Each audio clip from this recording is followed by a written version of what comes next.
Hey everybody, thank you so much for coming here to the Old Factory Brewery Company here. You guys can clap if you want to. Very happy to come in. Green County, yes, this is the FullSharpe stop number, I think 23 if I'm not mistaken. So I'm still trying to cross this state as I do every year. And why in the world would I be doing that yet again? Yes, so you don't know, I've crossed this glorious state. This is my fourth time already, going to every single county in the state. Why would I do that? Because I care about the state. Because I talk often about things like localism, and I talk about, caring about individual counties, and I talk about the diversity of our state. If I'm going to talk that talk, I've got to walk that walk. So I'm walking that walk is what I'm doing. Why would I come to a place like this? You will see often, almost always when I come to a place and I do an event, I do it at a locally owned event, constantly. Why do I do that? Because the entrepreneur class is the backbone of our society when it comes to growth. Yes. Yes. The entrepreneur class is the class of people who gives the average person who needs a second chance. The entrepreneur class is for people who cares about their local people around them, local environment, local towns and counties. They're not looking only at bottom line, not looking only at, what's my international view when I buy and sell my company. They're looking more at how's this going to affect my area where I grew up or where I'm raising my family and friends. The entrepreneur class is critical in that, and sadly we don't support it enough. So why do I constantly pop up in brewery companies all the time? You see me constantly in breweries, right?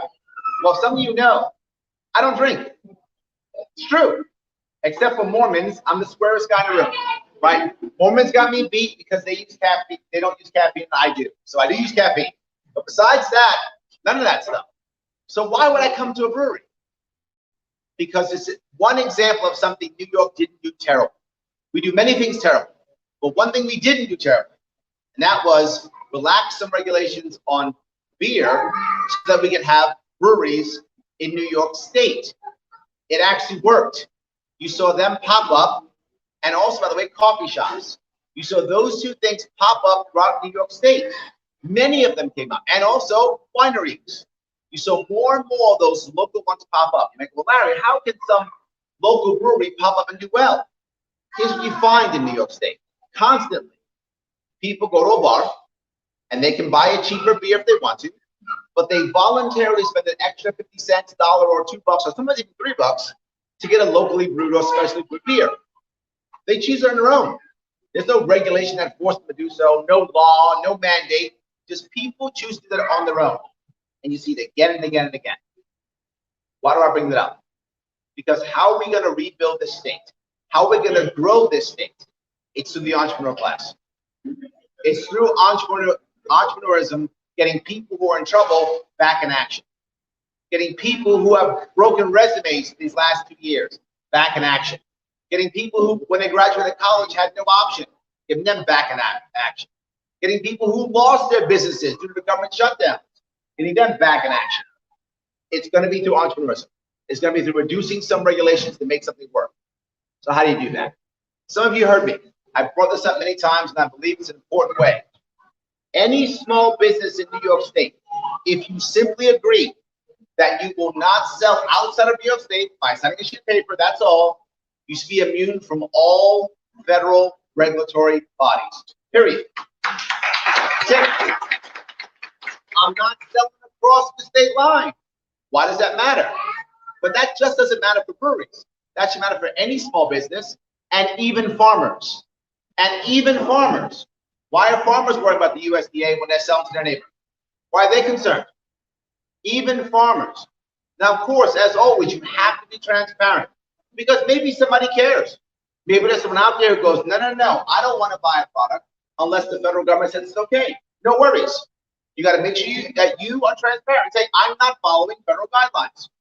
And now your consumers, now your community decides what matters to them. If they care, you better get that federal guideline then because your consumers care. That's your people. You better do the right thing by them. Or they don't care. That's fine too. If your community shuts you down, I'm okay with it. That's your community. If your customers shut you down, that's your customers. Serve your customers better. But why in the world should government be shutting you down? We shouldn't be. We should be encouraging you to grow. That's a great way to encourage small business to grow. Now you might say, well, Larry, what if someone wants to get big and fight the big boys? Awesome, they can. But they know the second they decide they want to do that, they are now going to have to cross state lines. They're now going to have to follow all the federal guidelines. Awesome. You can prepare your business to do so if you want to, or don't. I'm okay either way. Not every business should be big. Not every business should be small. There should absolutely be a spot for every business in our state. Now, if you go to most places, smaller towns, what do you find is most of the businesses are either big business or franchises. Have you noticed that? So many franchises. A McDonald's franchise, a Subway franchise, some type of franchise. So many of them. Am I against franchises? Of course not. There's absolutely a space for franchises in this world. Of course there are. But what you should realize, if you go to a small town and you find the people who work in there either work for the one big thing, like the university or the prison, or the one big thing, or the Walmart, right? Or they work for the government, school system, superintendent, something like that, or they work for a franchise. Or lastly, they don't work at all. And the last piece you'll find, if they don't do any of that legally, is for the black market.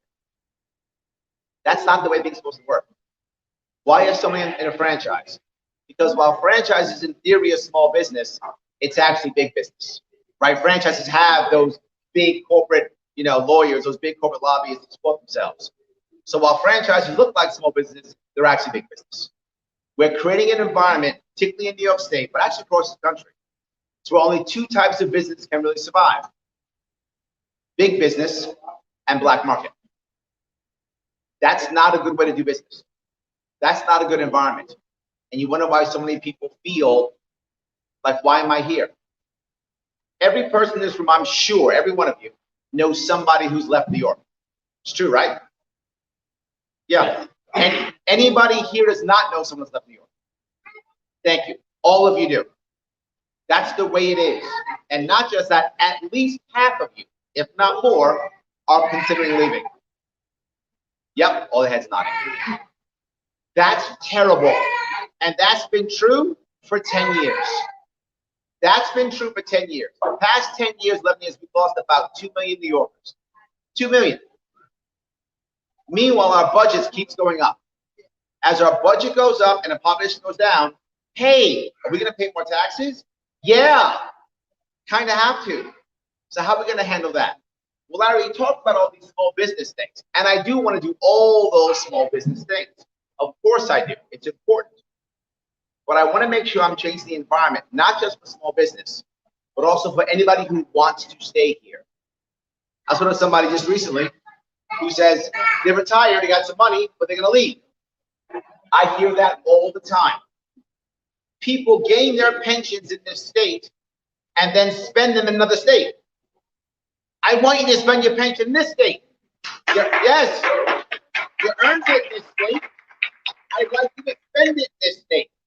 And the way our pension is so broken, we're now spending taxes now to give to people who earn pensions who are now in Florida or Arizona so they can spend money down there. I said, Larry, those people, I'm not mad at them. They did what they thought was best for their own world. I get that. I don't hate the player. I hate the game. The game's broken. Change the game, make it so they want to stay here, and they'll stay here. None of those people said, you know what? I can't stand New York State. What they actually said was, I can't stand the oppressive government that breaks up families, literally breaks up families. And they left, and they broke up their family. New York State's an amazing state. Terrible government. But we can fix it. I'm going to give you some ideas. Right now, our budget is about $215 billion. Our budget, the only thing bigger than our budget, only budget bigger than us, is 20 countries and California. That's it. Every other country on the planet, it's about 190 some odd countries on the planet. 170 countries have a smaller budget than New York State. Let me repeat that. 170 countries have a smaller budget than New York State. Wow. Now you might say, well, why? It's because New York is so big in population and such. That's what it is. Florida has more people than we have. No state income tax and less than half our budget. Repeat that. Florida has more people than we have. Less than half our budget, no state income tax. We're doing something wrong. We're doing something wrong. I'm going to touch something that's going to sound obvious. We're going to watch where it goes. I'm going to touch education. Now, why in the world would I touch education when I'm talking about small business owners and people staying here and taxes? Why would I touch education? Because education is between $60 and $70 billion of our budget. That's why. We drop anywhere from $26,000 to $28,000 per kid per year in our state. And at best, we rank 25th out of 50. At best, we rank 25th out of 50. Often lower. Sometimes 30, 35, 37 out of 50. If you ever heard our previous governor, our previous king, King Andrew Cuomo, all hail the king. If you ever heard our previous monarch speak, we have a new monarch now, new queen. But our previous king, whenever he spoke, he always was proud of that. He would say, we spend the most money on our kids. The most money on our kids. We don't say that proudly. He would never say how ineffective it is, how broken it is. For those of you who don't know, in New York State, the average teacher makes about $80,000 a year. The average administrator makes double that. There are many parts of our state where there are more administrators than there are teachers. And they actually work in separate buildings, but they never even see the kids. I'm not making that up. They work in separate buildings, they don't even see the kids. So there's more of them than teachers. And if any of you know teachers, what is the number one reason why teachers have burnout and leave? You might know why? Yes. Anybody else know why? Kids want to be there. What else? Administrators. All the time. Bureaucracy, paperwork. In New York State, we have such bureaucracy to become a teacher. They jump through hoops. You know you have to have a master's degree in our state to be a teacher? You have to. Master's degree, you have to have on-the-job training. You jump through all these hoops to become a teacher. Then when you become a teacher, you can't do anything because administrators tell you what to do. If administrators are going to tell you what to do, okay, let's just hire high school graduates. Why do we make teachers jump through hoops? Why do we make them get credentialed? Why do we make them do all these things if we're just going to tell them what to do anyway? Makes no sense. So why do I bring all this up? What's happening with our kids? You see it. Our kids are taking our last year, 12th grade. 12th grade is the last year of high school. Study hall, smoking weed, gym, playing video games. That's 12th grade for most kids, right? She's nodding her head. She knows. You know it was, right? Yes, I'm making that up. That's true. That's what 12th grade is. So now we teach our kids these bad last year habits, and then we send them off to college. Now, what if the kid doesn't want to go to college? What does the guidance counselor tell you? Gotta go to college. Gotta go to college. Have to go to college. Yeah, what if this kid wants to go to trade school? What if this kid wants to be a plumber or a carpenter? What does the guidance counselor tell them? Go to college, you know. Don't go to trade school. That's for the dumb kids. Don't go to trade school. That's for the bad kids. That's what they tell you. Why would they tell you that?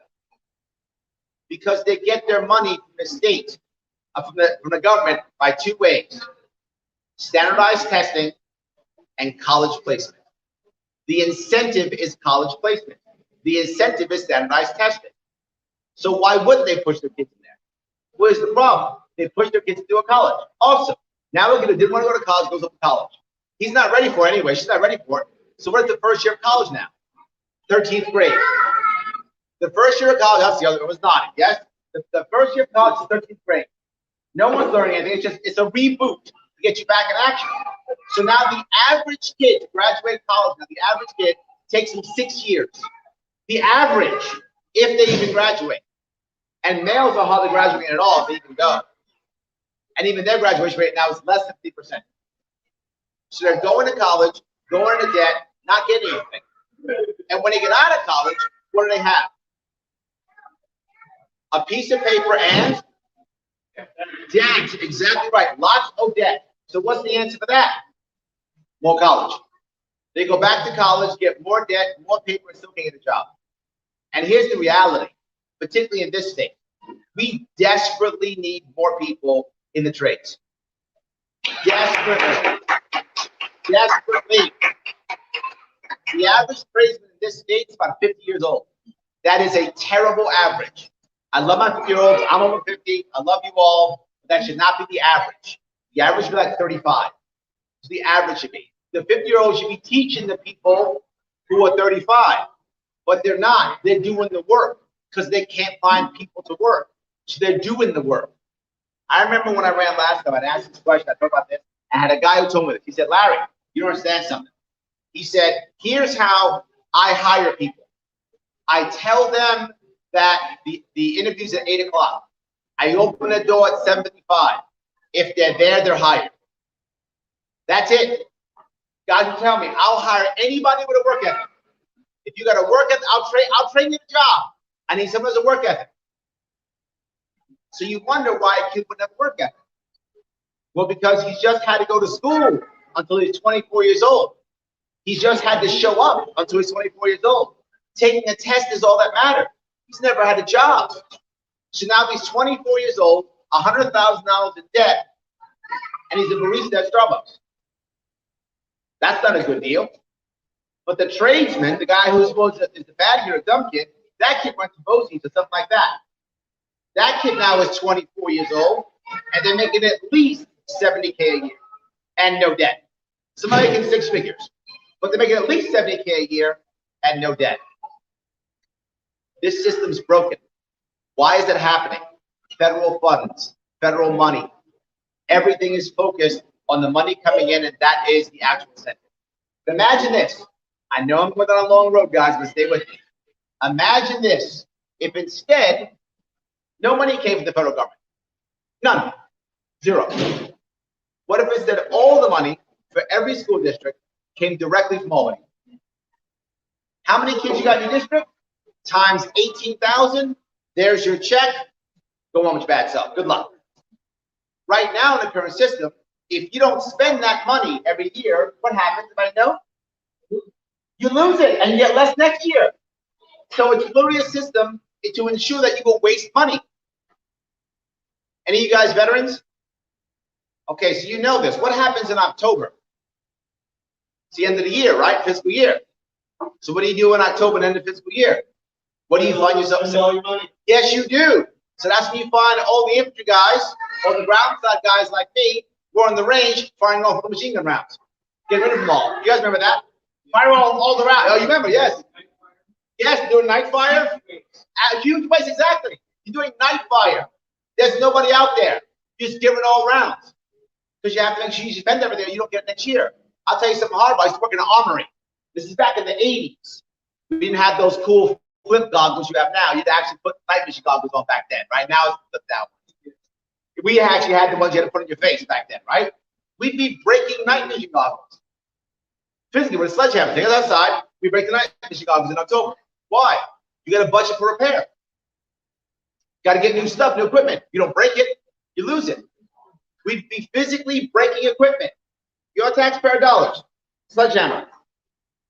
Yeah, to break it. That's our current system and our school system now. Hasn't changed. But imagine if you just got your money and if you didn't spend it, you know what you could do? You could save it. I know, crazy. You could save it to next year. I know, it sounds nuts. You could save it and you could then buy a football field when you thought you needed one. Or a new auditorium. Or hire more teachers. Or whatever. Once that happens, there's no need for any compliance administrators for the federal government. Then there's no need for compliance administrators, half of them at least, for the grant work that goes to the state. Those are all of those administrators you can let go. And for every administrator you let go, you could hire 2 teachers, or give teachers raises, or buy school supplies, or save your money for your football field. You know how football fields work right now? Here's how it works right now. I'm on some board, whether it's a local community board, whether it's those empire boards, those corruption places, and whether it's one of those, And my buddy, he builds football fields. So what do? I say, man, you need some work because you're my friend and you give me a cut. I should start seeing this as a grant program for football fields. All the schools need to spend their money, so we decide, let's make some football fields. Do we need them? I don't know. Who cares? It doesn't matter. I've got to spend it, and I got a crony in you who I can support. That's why everybody wants to be on those boards, so their cronies can make money. These boards are literally just petri dishes of corruption. If the money comes directly from Albany, that goes away too. But more importantly, if the money goes away, leaves Albany, comes out of Albany, that means it's not being dealt with for property tax, is it? No need for school tax. Imagine the school tax goes away. Think about that. School tax goes away. Your property tax, depending on where you live in the state, cut in half. Give or take, depending on where you are in the state. But about half, gone. Would that make people who want to retire think differently about living in the state? The property tax is cut in half? Yeah, it would. You might not leave. You might go, you know what? Maybe I can stay. My property tax is cut in half. Maybe I can stay.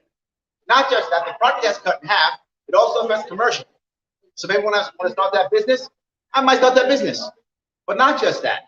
It'll affect rentals. If property tax is cut in half, rent will either stabilize or go down. The property tax is now cut in half, which means more youth can move in and work. Wouldn't that be nice? Maybe they can leave their parents' house. Wouldn't that be nice? Get afford to live on their own. Wouldn't that be nice? All that could happen.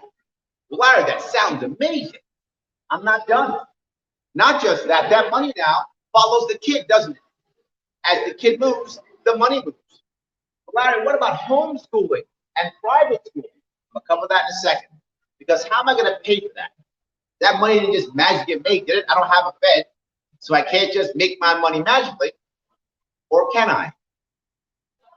What if we had an actual state coin? What if we had a state currency, which is legal, as long as it crosses borders, it's legal. What if that state currency was either based upon gold or cryptocurrency? One of the two, whichever makes the most sense. So Larry, it's a cryptocurrency, gold currency. Who's going to spend that? People don't use the currency. What if it was used just for education? Education is a $60 billion market. That's a lot of money. Well, Larry, would the banks like it? I mean, it's a separate kind of cash. What if the banks, by the way, the number 2 lobbyists in the state, real estate being number 1, finance being number 2, what if I'm about to give all these people who are buying land and such, finance, the real estate lobby, a big cut to their property tax? They'd like that, wouldn't it?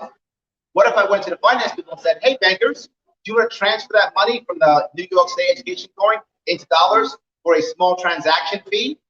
Boy, do banks love small transaction fees. They really do. The thing they love most, though, of course, is guaranteed government money. Boy, they love that. The other thing they love is small transaction fees for nothing. They really love that. Well, if they can have that, well, they might say yes. And now everything is transferred to dollars in the internal coin. It can be done. It has done before. We do that. We've just taken $60 billion off our budget. Gone. If we're using that coin, we can provide a credit. So now every kid gets $18,000. But Larry, I want to homeschool my kid. Or Larry, I want to put my kid in private school. Great. You get a $4,000 credit. Imagine a $4,000 credit. You know how much private schools cost in the state cost? $4,000 a year. Because that's the credit. Why? Because banks give them loans to start new schools. Why? Because $4,000 is the other thing banks like. Guaranteed government money. That's what keeps banks happy. So they'll loan. You want to start a new school. You want to start homeschooling. A new pod in your community. You want to start a schooling pod in your community. Now you can, because now you got a credit. Change everything. Change how we think about the whole thing. The biggest piece is $60 billion off our budget. And property tax cut in half. Now we're making moves. Now we're making moves that are changing. Larry, what if you can't get all of that done? What if you only get some of that done or a part of that done?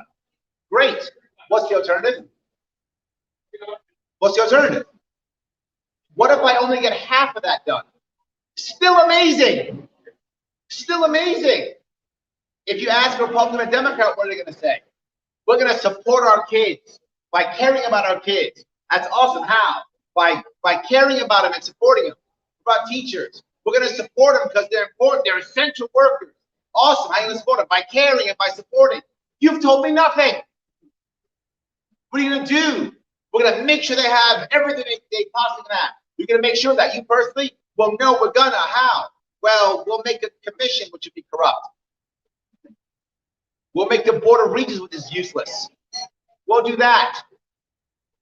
Then they'll say the same thing. If they're a Republican, they'll say, we're going to invest. If they're a Democrat, they'll say, we're going to fund. What does that mean? More taxes, more fees, more fines. That's what that means. They don't have an answer. So even if you don't like my answer, it's better than a status quo. Status quo is more New Yorkers leave the state, more kids are broken, more people, less tradesmen, more need for us to keep bringing foreign labor in. So we're bringing foreign labor in as New Yorkers move out. What possible logic can that work? Can that be? And that's because of our system. That's not because of New Yorkers. That's not because of anybody except our system. Our system creates it. So of course, that's how it works. We can change it. Now you can educate your kids the way you want to. Right? If you like your school, keep it. Awesome. You don't? Start a new one. I don't mind. Make your kids happy. That's what I want. Happy New Yorkers. I know I tease about it, but I mean it. Happy people is the most important thing. Life, liberty, pursuit of happiness. Happy New Yorkers stay in New York. Happy New Yorkers grow families in New York. Happy New Yorkers grow businesses in New York. Happy New Yorkers retire in New York. That's what I want. Happy New Yorkers staying here. My hope is people come back. How will I judge my first 4 years as governor? By one very important metric, and that is that I stop the bleeding. Did New Yorkers stop leaving? That's the number one thing I will look at. Everything else is secondary. Important also, but number one, are people still leaving? If they are, I will have failed. I'm not saying I get to grow yet. That's too much to ask. I just want to stop the bleeding first. If people are no longer leaving this state, I'm winning. That's the number one thing. Why? I'm a business guy. Customers matter. Customers aren't coming to me, I'm doing something wrong. The customers are coming to me, I'm doing something right. As governor, all the people in New York State, it's my customers. If I don't have happy customers, I'm doing something wrong. If I got happy customers, doing something right. And that's what I want. That's the number one thing. So I know I went long on this, but I want you to make sure you understood something. Tradesmen matter, entrepreneurship matters, changing school matters, but the biggest piece of it all is our budget. That's the game that makes players. If we don't change the game, we won't have better players. We have better players who have happy New Yorkers. That's what I want to happen. Thank you all. Thank you. So, I'm happy to take any questions or comments. Please go ahead. Larry, just when you were sharing CNBC, just had an article. 10 fastest growing jobs in the next decade don't require a bachelor's. That don't require a bachelor's degree. Yes. And when you were mentioning it, I know it gave Yep. And he said, I'm old school. Yep. I hate school. This is 15, 20 years. Yep. He started working with his uncle. Yep. Now he's more than ever pissed off because he's got to go back to college for business. But I mean, you brought it up. Guy just says, I just want to kick people out in here. He said, guy has to go back to school for business. That's how it should be. That's a good thing. The idea that we've decided in this country for some reason that colleges for 18 and 19-year-olds is silly. Anyone who's in this room now who is around 30 or younger, the odds are you will have at least 5 careers, not 5 jobs, 5 careers. The odds are very high. If you're in this room, if you haven't retired already, you will probably work into your 70s. Why? Because you'll probably be healthy enough and you'll probably want extra cash to do some cool things. So the odds are you're working into your 70s. If you're going to be working into your 70s, if you're going to have 5 careers, Think about how much you have to learn. You have to learn stuff all the time. You can't say, well, I got a degree 30 years ago from some college.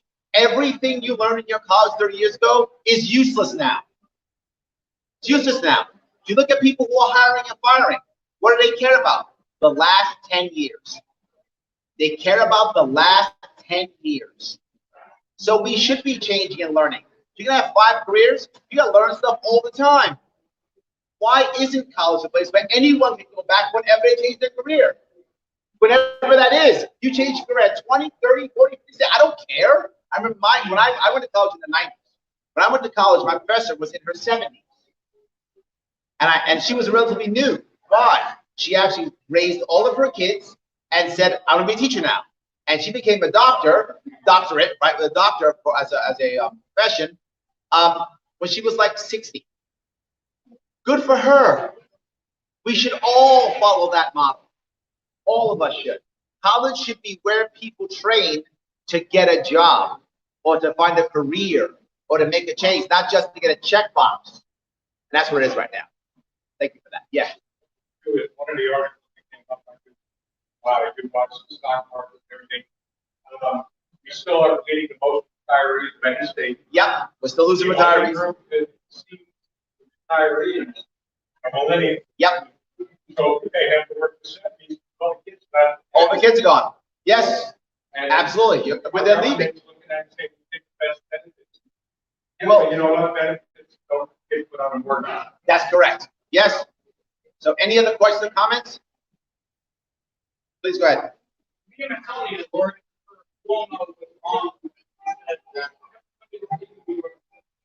I remember that. Those of you who are watching, our previous king said people leave the state because of the weather. That was the reason, because of the weather. That's what he said. Yeah. No, there's been an exodus for the past 10 years since he became governor. So no, it's not the weather at all, but yes. Go ahead.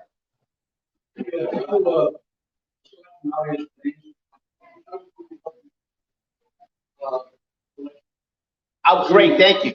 If you want to help, you guys want to help, there are 3 ways you can help. Number 1, obviously donate. Donate's always important. People say, Larry, why would I want to donate? Let me explain why you want to donate. Those who want to donate. Go to LarrySharpe.com/donate. Please do that if you can. Awesome. Because the elections cost money. Why? People say, Larry, how come you aren't in the papers? How come you aren't in the press? Why aren't you on CNN and on TV? It's a very simple reason. It's pay to play. If you buy ads, they cover you. If you don't buy ads, they don't cover you. I'm not making this up. They will tell you right to your face. Why am I not in the newspaper? You to buy ads. We've done this before. Those of you who have been part of local campaigns. What happens once you sign the agreement for the marketing plan? They immediately connect you with their political reporter. That's how it works, literally. You sign the plan. Here's my $10,000 for my commercials. Awesome. In comes political reporter. That's how it works, literally. Larry, why aren't you in the polls? You need to be in the polls. You're right. I called them up. Why am I in the poll? They said it to my face. You got to buy the poll. Buy the poll. And you get in the poll. You don't buy the poll, you don't get in the poll. These guys are all buying the polls. The polls aren't free. These polls cost $40,000 to $50,000. That's how you get in the poll. Yes. Why am I bugging you for money now? That's why. That's what we do with the money. We save it up so we can buy polls and buy ads so I get the coverage that's required in this race. But that's only one way. The second way, it's going to sound silly. Share, share, share, like, comment, share, like, comment, share on every single post you see on any single part of any social media whatsoever. I am shadow banned constantly. They're always turning it down. People don't see my stuff. They tear my stuff to pieces. They don't want me talking. The more you like, I don't care if people watch it. If you haven't watched this, you see my face, don't even listen. Just click the like button, share it with your friends, and write, Larry's awesome, and move on. I don't care. Like, comment, share. It does matter tremendously. It's how we get our word out. It does matter, so please do that. And the last one is events. 2 parts to events, though. Number 1, if you know of a place that can hold an event, please help our people to get those events, like this one right here. The second part's the most important, and you all are doing it. Showing up. Showing up is so important. If you say, Larry, I'd love to give you tons of money, but I can't. I don't have that much money. No worries. Can you one day when I'm near you, get enough gas money together, or bum a ride, and sit your butt in a seat and nod your head like I'm saying something smart? Can you do that? That helps. Do that. Showing up, as you guys all did today, matters tremendously. Lets everybody know this is real. It makes them all understand we're doing something. It lets other people who are here, who don't really care about us, all of a sudden start caring about us. And other people see it. It does matter. Showing up is critical if you can. Even if you buy a soda and sit down and watch. All good. I need you to be here whenever possible. But Larry, what if I have a full day? Should I go to all of your events? Yes, you should. You should literally follow me from event to event and sit down in that chair with that soda and smile again. And go, yes, yes, yes. Absolutely yes. That's what you should do. Did I answer your question? Yeah, only one of the time.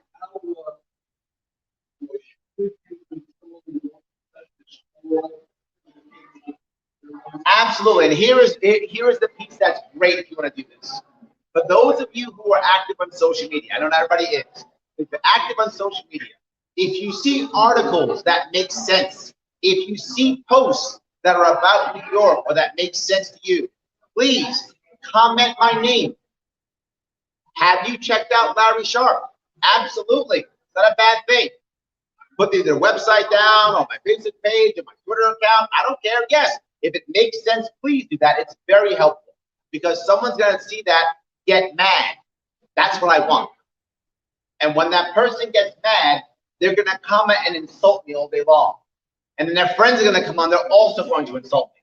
And I'm going to get a whole bunch of insults. And they're really going to think they're hurting me. But man, are they helping. Because now that thing's moving forward. So yes, I don't mind. In fact, if they insult me, you can respond back, but please don't insult them. Just say something nice about me. Don't insult them. Let them insult, all good. It's very helpful. So yes, that's awesome. Any other questions or comments? Guys, thank you so much for coming. I appreciate it. I'll see you all very soon. Thank you very much.